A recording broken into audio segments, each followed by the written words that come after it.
nakikita ko, nag-witnessan ko ito. Ay, nag-ambil pa ko.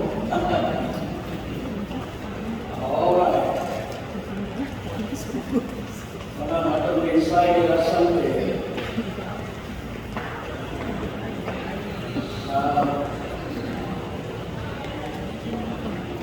Ang bumatang between God's people, Israelite versus the enemy, the organized singers. While the war was going on, they kept on singing. And that made them to victory over the enemies. They never knew that they inherited their gods.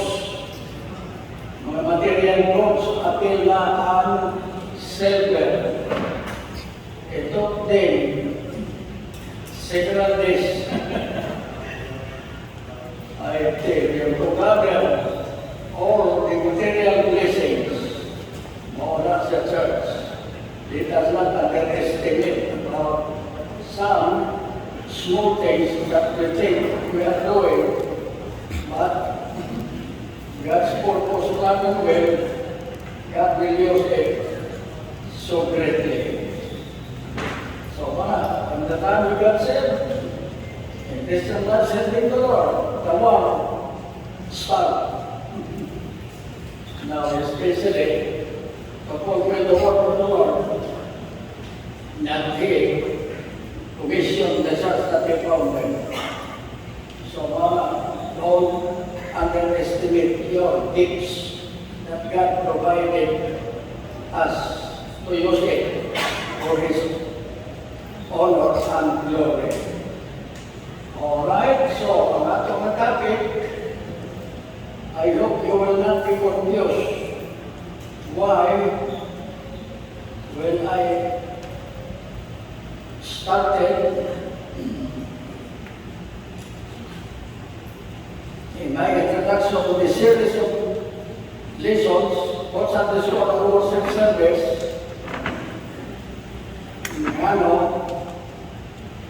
more reasons why it is better to have the Holy Spirit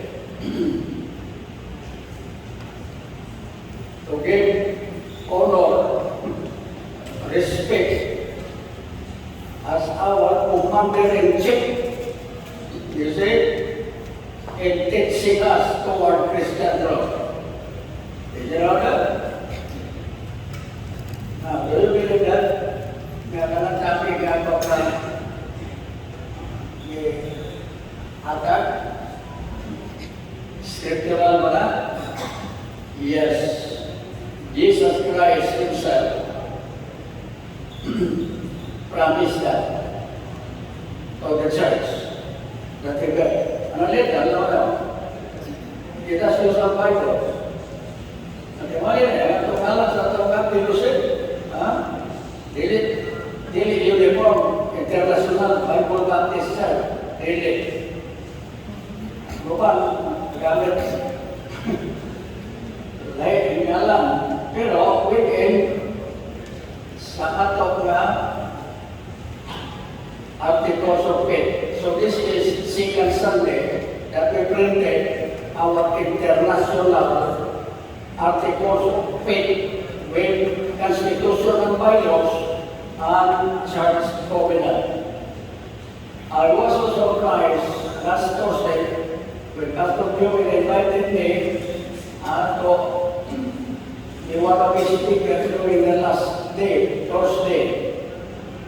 Nag-invitar ko ng atong mga pastors. Kung kaya ang dinili sila pastors, wala sila nila. Sukat. Wow! Wala sa bagay. Kung isa ka ito, pag-invitar ng atong Fellowship International, dili nag-supply nila faithfully. Gikopya na nila sa mga missionaries, American missionaries, heading from America that came over as missionaries. So mga gitrain ng mga pastors, mga Pilipino, wala ka mga nangyari nila. discuss the teaching, preaching about our articles of faith. So last church covenant. So no, in this booklet, there are three series. What we believe and practice as Baptist Bible Fellowship International, yang lokal ito nga ang gala na to, Eagleses, led by our American missionary pastor from Davao City back in 1957 up to the present until Reverend Richard Schaap died in 2009 na to.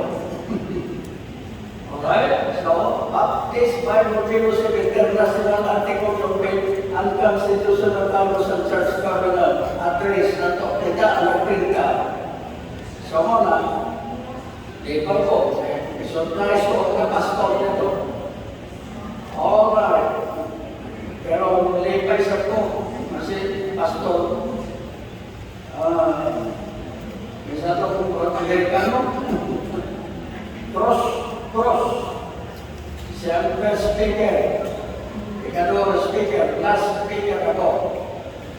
So mga, Pastor Cross at Summits Bible Baptist Church. Nag-share sa kaiyahan ng testimony sa kaiyahan ng mapadami ng pastor. Na ngayon pila sa kaiyahan ng pastor ng Bible Baptist Church o Summits.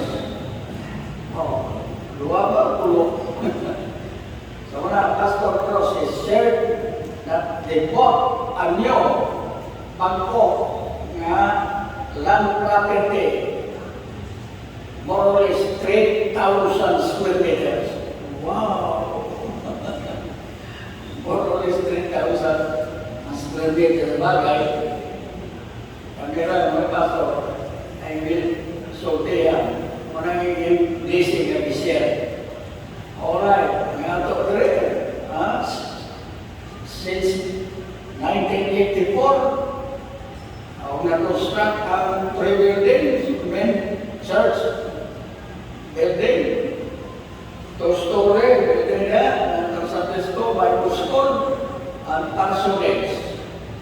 Sa nasunod, 2016 ito. 2016. Ang lote na ito 1,409 square meters. Nangangaganay si Pastor, agi niya rin umari na sunog. Ang pastor sa Bethany Baptist Church sa Makati. Alright, kaya sa mission niya sa Mataapel, Carmen. So, oras sa box, ang sa atong mga pastor karon na lupad na nag-propagate sa post-propagation that the history of the Bible Baptist Church in Davao City is unscriptural if it comes to the doctrine of the local church. Because it is the fellowship that control. Nakali, ang napahal niya sila because twice they repeated, this is a fellowship of pastors. Okay? This articles of faith is a fellowship of pastors. This articles of faith has nothing to do, you see, to jeopardize, you see, the absolute